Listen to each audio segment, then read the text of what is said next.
반도체 시장이 1,500조 원을 넘어서고 있습니다. 그런데 이 시장의 심장부에 있는 부품을 만들 수 있는 곳은 전 세계에 딱 3곳뿐이거든요. 더 이상한 건 이겁니다.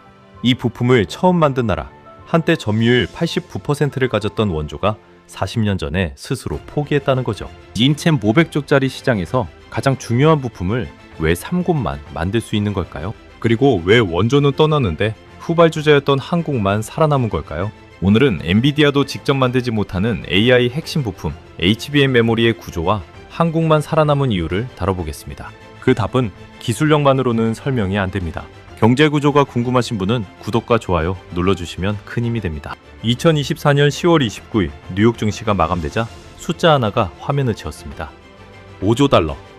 엔비디아가 애플과 마이크로소프트를 제치고 세계에서 가장 비싼 회사가 된 순간이었거든요. 나스닥 거래소 앞에서 기자들이 카메라를 들이밀었고 월가 애널리스트들은 밤새 보고서를 쏟아냈습니다.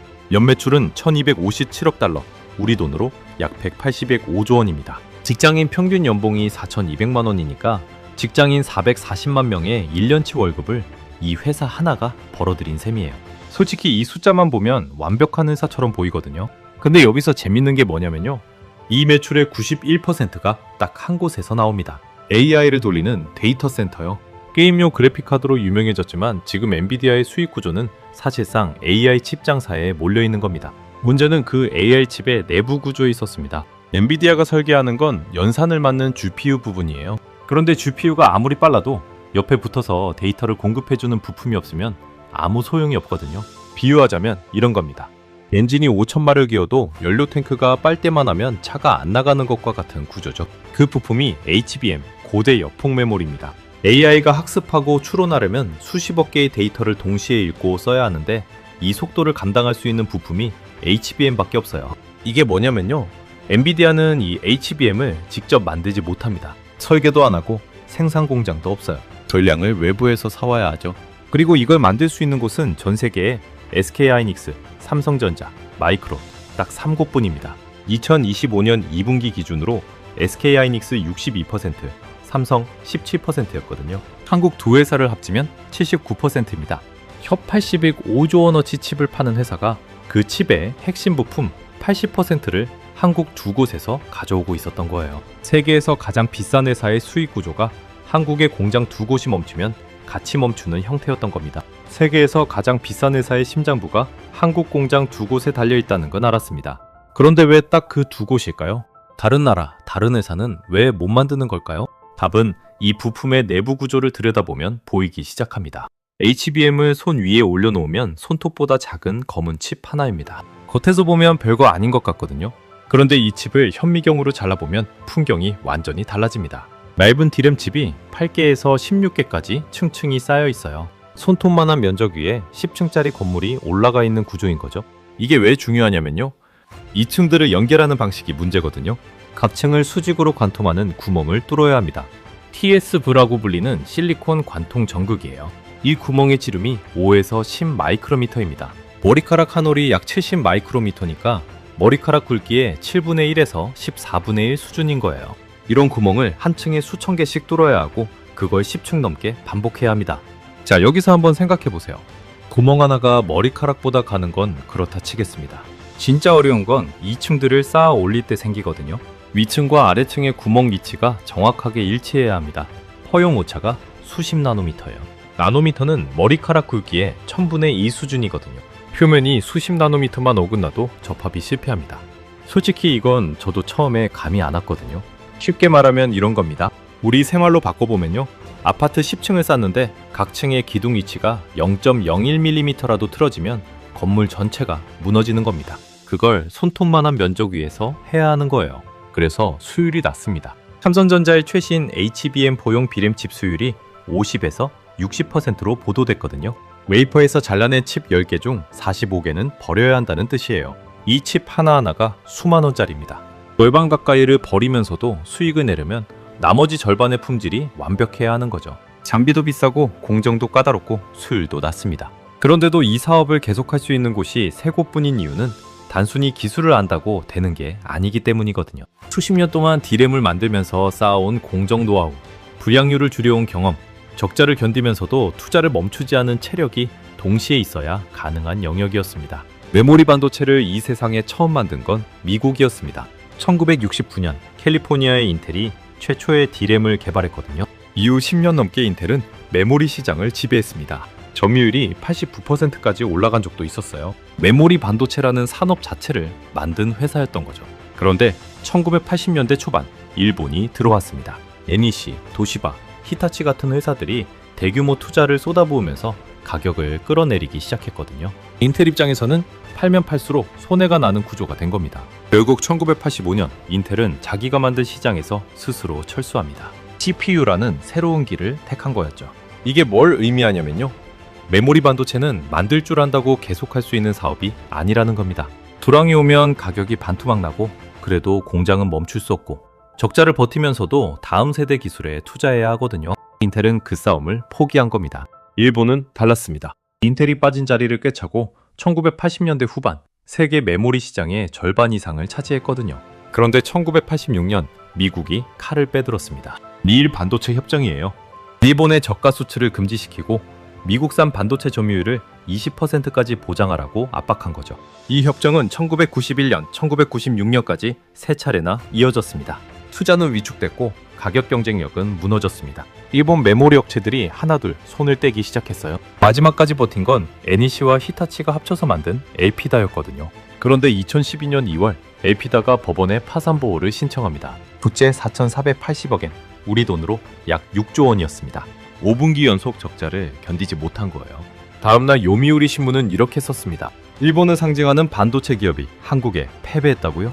메모리를 발명한 미국은 1985년에 떠났고 한때 세계 1위였던 일본은 2012년에 쓰러졌습니다. 적자를 견디는 체력 싸움에서 둘 다 중간에 멈춘 거였죠. 미국은 떠났고 일본은 쓰러졌습니다. 그 사이에 한국이 있었거든요. 한국의 시작은 화려하지 않았습니다.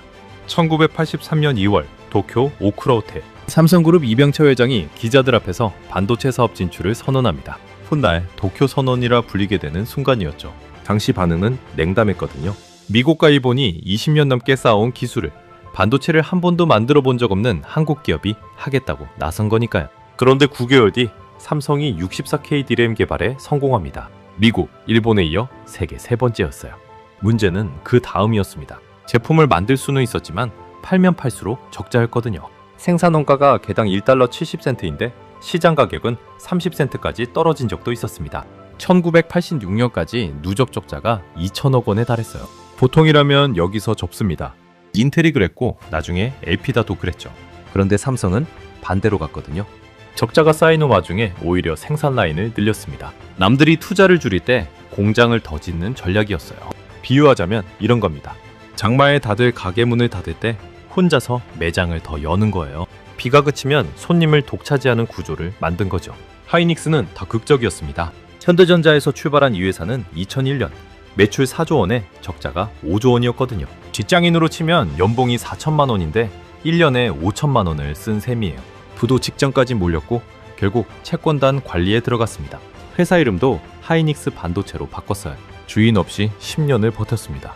2012년 SK그룹이 하이닉스를 인수합니다. 인수 첫 해에 3조 8,500억 원을 투자했거든요. 대부분의 반도체 업체가 투자를 줄이던 해였습니다. 삼성이 1980년대에 했던 것과 똑같은 선택이었죠. 기술력이 아니라 체력으로 이긴 겁니다. 불황에 버티고 적자에도 투자하고 경쟁자가 쓰러질 때까지 멈추지 않는 구조. 40년 동안 이 싸움을 반복한 나라는 한국밖에 없었거든요. 적자를 견디며 살아남은 기업들에게 남은 질문이 하나 있었습니다. 그래서 그 인내가 뭘 만들어내느냐는 거죠. 2024년 HBM 시장 매출이 처음으로 300억 달러를 넘었습니다. 한국 돈으로 약 44조 원. 직장인 평균 연봉으로 환산하면 100만 명이 1년 동안 벌어야 하는 돈이 고대 여폭 메모리 하나에서 나온 겁니다. 그런데 이게 끝이 아니거든요. 뱅크 오브 아메리카는 2026년 HBM 시장이 546억 달러까지 커질 거라고 내다봤습니다. 2년도 안 돼서 거의 2배로 뛰는 셈이죠. 이 폭발의 방아쇠를 당긴 건 생성형 AI였습니다. AI 모델이 커질수록 한 번에 처리해야 하는 데이터가 늘어나고 그만큼 GPU 옆에 붙는 메모리도 많아져야 하거든요. 2020년 나온 A100의 메모리가 80GB였습니다. 2024년 B200이 192GB, 2026년 출시 예정인 베라루비는 288GB입니다. 6년 사이에 용량이 3.6배로 뛰었는데 이건 전부 HBM이 감당해야 하는 양이에요. 자, 여기서 한번 생각해보세요. GPU를 만드는 쪽은 칩 하나에 메모리를 3배 넘게 더 올려달라고 하는데 그걸 실제로 만들 수 있는 곳은 전 세계 3곳뿐인 겁니다. 수요는 폭발하는데 공급은 제한되어 있으니 가격이 안 오를 수가 없죠. 실제로 벌어진 일을 보면요. 서버에 들어가는 64GB D램 모듈 하나 가격이 2025년 3분기에 255달러였습니다. 같은 해 4분기에 450달러로 뛰었고 2026년 3월에는 700달러에 육박했거든요. 반년 만에 가격이 2.7배가 된 겁니다. 이건 메모리 업계에서도 이례적인 속도였습니다. 카운터포인트 리서치는 2025년 초 대비 2026년 말에 D램 모듈 가격이 2배 이상 오를 것으로 전망했는데 현실은 그 전망보다 빠르게 움직이고 있는 셈이죠. 이 흐름에 기름을 부은 건 빅테크 기업들의 투자였습니다. 2026년 미국 빅테크 4곳이 AI 인프라에 쏟아붓겠다고 발표한 금액이 합산 6,600억 달러입니다. 한국 돈으로 약 960조 원, 한국 1년 국가예산의 1.4배에 해당하는 돈이 데이터 센터와 AI 칩에 몰리고 있는 거거든요. 그리고 2026년 3월 GTC 행사장에서 젠슨 엉이 무대에 섰습니다. 그가 꺼낸 숫자는 1조 달러. 블랙웰과 베라루빈을 포함해 2027년까지 확보된 주문 잔고가 1조 달러라고 발표한 겁니다. 1년 전만 해도 5천억 달러라고 했던 전망치가 2배로 뛴 거죠. 솔직히 이건 저도 좀 놀랐거든요. 수요가 전망을 계속 앞질러 가고 있다는 얘기니까요. 이 1조 달러짜리 주문의 상당 부분은 결국 메모리로 돌아옵니다. GPU 한 장에 들어가는 HBM이 늘어날수록 메모리 없이는 그 주문을 채울 수 없으니까요. 40년 동안 적자를 견디며 쌓아올린 기술이 AI라는 거대한 파도를 만나면서 가치가 폭발한 겁니다. 그런데 이 호황이 모든 한국 기업에게 똑같은 기회였을까요? 같은 HBM을 만드는 두 회사가 선택한 길은 서로 달랐습니다. 두 회사가 선택한 길이 어떻게 달랐는지 그 갈림길은 HBM4에서 선명하게 드러납니다. HBM4부터 구조가 바뀌거든요. 이전 세대까지는 D램 칩을 쌓아 올리기만 하면 됐습니다. 그런데 HBM4부터는 맨 아래에 로직 다이라는 일종의 두뇌가 들어갑니다. 쉽게 말하면요, 아파트 1층에 관리사무소를 새로 짓는 것과 비슷한 거죠. 이 관리사무소를 만들려면 메모리 공정이 아니라 파운드리 공정이 필요합니다. 반도체의 설계 회로를 깎아내는 기술, 그러니까 4나노급 첨단 공정이요. 여기서 두 회사의 체질 차이가 갈라지는 겁니다. SK하이닉스는 메모리 전문 기업이거든요. 파운드리 공장이 없습니다. 그래서 로직 다이를 만들려면 외부에 맡겨야 했고 파트너로 선택한 곳이 TSMC였습니다. 세계 1위 파운드리 기업이죠. 이게 뭘 의미하냐면요, SK하이닉스의 HBM4는 한국에서 D램을 쌓고 대만에서 두뇌를 만들어서 다시 한국으로 가져와 합치는 구조인 겁니다. 공정이 국경을 넘나드는 셈이에요. 대신 TSMC의 검증된 기술력을 쓸 수 있다는 장점이 있죠. 실제로 SK하이닉스는 차세대 HBM4E에서 TSMC의 3나노 공정까지 검토하고 있습니다. 이 전략의 결과는 숫자로 나타났습니다. 2025년 3분기 기준 HBM 시장 점유율 SK하이닉스 57%입니다. UBS는 HBM4 시장에서도 SK하이닉스가 70%까지 점유율을 가져갈 수 있다고 전망했거든요. 삼성전자는 다른 카드를 꺼냈습니다. 삼성은 세계에서 메모리와 파운드리를 동시에 가진 유일한 기업이에요. 전문 용어로 IDM, 종합 반도체 기업이라고 합니다. 이게 뭘 가능하게 하냐면 HBM4의 로직 다이를 자기 집안에서 만들 수 있다는 겁니다. 2026년 2월 삼성전자가 세계 최초로 HBM4 양산 출하를 발표했을 때 베이스 다이에 자체 4나노 파운드리 공정을 적용했다고 밝혔습니다. D램도 자기가 만들고 로직 다이도 자기가 만들고 패키징도 자기가 하는 거죠. 한 지붕 아래서 전부 해결하는 구조입니다. 비유하자면 이런 겁니다. SK하이닉스는 최고급 식재료를 직접 기르고 요리는 미슐랭 셰프에게 맡기는 방식이에요. 삼성전자는 식재료도 키우고 요리도 하고 식당 운영까지 전부 자기가 하겠다는 거죠. 어느 쪽이 맞는지는 아직 판단하기 이릅니다. SK하이닉스의 방식은 현재 시장에서 이미 검증됐고 삼성전자의 방식은 장기적으로 비용과 속도에서 유리해질 수 있거든요. 분명한 건 이겁니다. 같은 부품을 만드는 두 회사가 완전히 다른 구조 위에 서 있다는 것. 그런데 이 호황의 한복판에서 이 구도를 뒤흔들 수 있는 움직임이 시작되고 있었습니다. 한국 메모리 기업의 독주가 영원할 것처럼 보이던 그 시점에 균열은 세 곳에서 동시에 시작됐습니다. 첫 번째는 가장 큰 고객이 보낸 신호였습니다. 2025년 8월 엔비디아가 HBM의 핵심 부품인 베이스 다이를 직접 설계하겠다는 계획이 알려졌거든요. 베이스 다이는 HBM 맨 아래층에 들어가는 두뇌인데 지금까지는 메모리 기업이 만들어서 납품하는 구조였습니다.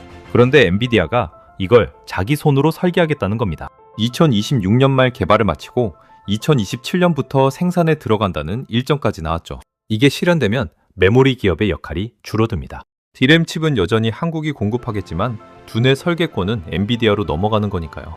두 번째는 소프트웨어에서 왔습니다. 2026년 3월 구글이 터보퀀트라는 기술을 공개했습니다. AI가 대화 문맥을 기억하는 데 쓰는 메모리를 6분의 1로 압축하는 기술이에요. 쉽게 말하면요, 지금까지 HBM 6개가 하던 일을 1개로 처리할 수 있다는 뜻이거든요.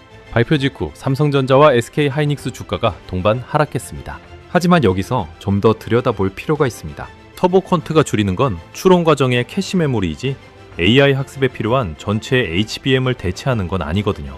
오히려 메모리 비용이 줄어들면 AI를 도입하는 기업이 늘어나서 전체 수요가 커질 수 있다는 분석도 나왔습니다. 위기와 기회가 동시에 열린 셈이죠. 세 번째는 중국이었습니다. 중국 최대 D램 기업이 2026년 HBM3 대규모 양산에 들어간다고 발표했거든요. 전체 생산 능력의 20%, 월 6만 장의 웨이퍼를 HBM3 라인에 배정한다는 계획이었습니다. 한국이 2023년에 양산을 시작한 제품을 3년 뒤에 따라오는 것이니 격차가 4년에서 3년으로 줄어든 셈입니다.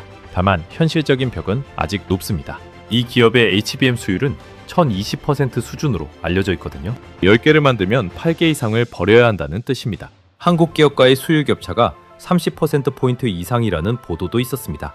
세 가지 위협의 성격은 각각 다릅니다. 엔비디아는 설계권을 가져가려 하고, 구글은 소프트웨어로 수요 구조를 바꾸려 하고, 중국은 물량으로 밀어붙이려 합니다. 어느 하나도 당장 한국의 우위를 무너뜨리지는 못하지만 세 방향이 동시에 움직이고 있다는 사실 자체가 의미심장합니다. 결국 이 이야기는 하나의 질문으로 돌아옵니다. 이 모든 변화 속에서 왜 여전히 한국만 이 자리에 서 있을 수 있는 걸까요? 세 방향에서 균열이 오고 있는데도 왜 한국의 자리가 쉽게 대체되지 않는 걸까요?